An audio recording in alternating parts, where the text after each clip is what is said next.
Hello, ഇനി നമുക്ക് പതിയെ കിച്ചണിലൊക്കെ കയറി തുടങ്ങാം അല്ലേ? എത്രയെന്ന് വെച്ചിട്ട് നമ്മൾ റെസ്റ്റൊക്കെ എടുക്കുക. റെസ്റ്റിൻ്റെ ഒക്കെ സമയം കഴിഞ്ഞു.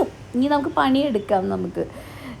അങ്ങനെ വീട്ടിലൊരു പോസിറ്റീവ് എനർജിക്ക് വേണ്ടി നമ്മൾ ചന്ദനത്തിൻ്റെയൊക്കെ കത്തിച്ച് ഈ പോസിറ്റീവ് നെഗറ്റീവ് എനർജിയൊക്കെ നമുക്ക് ഇഷ്ടവും സന്തോഷം തോന്നുന്ന കാര്യങ്ങൾ ചെയ്യുക. അപ്പോൾ അങ്ങ് പോസിറ്റീവ് എനർജി ആയിക്കോളും.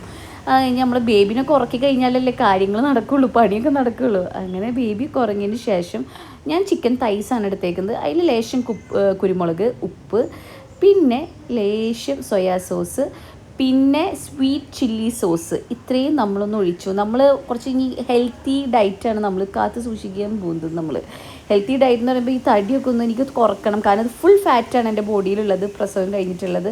അപ്പോൾ നമുക്ക് ഡയറ്റൊക്കെ ശ്രദ്ധിക്കണ്ടേ. ഇതൊക്കെ നന്നായി മാരിനേറ്റ് ചെയ്യുക. മാരിനേറ്റ് ചെയ്തിട്ട് നമ്മൾ കുറച്ച് നേരം വെക്കണം, ഒരു 15 മിനിറ്റ്സ് എങ്കിലും ഫ്രിഡ്ജിൽ വെക്കാം.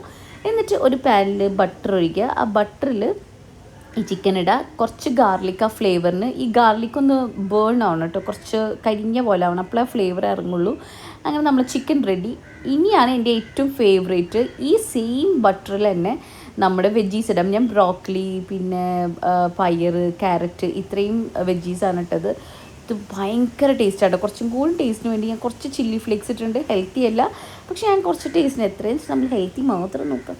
അങ്ങനെ വെജീസും ആയിട്ടുണ്ട്. അങ്ങനെ നമ്മുടെ ചിക്കനും വെജീസും, ഇതാണ് നമ്മുടെ ഒരു റെസിപ്പി എന്ന് പറയുന്നത്. ഭയങ്കര സിമ്പിളാണ്, ഈസിയാണ്, അതേപോലെ ഹെൽത്തിയാണ്. ഇത് കുറച്ച് സ്വീറ്റായിട്ടാണ് നമുക്ക് ടേസ്റ്റ് ഫീൽ ചെയ്യുക. എല്ലാവർക്കും ഇഷ്ടപ്പെടണമെന്നില്ല, പക്ഷെ ഇത് അടിപൊളിയാണ്.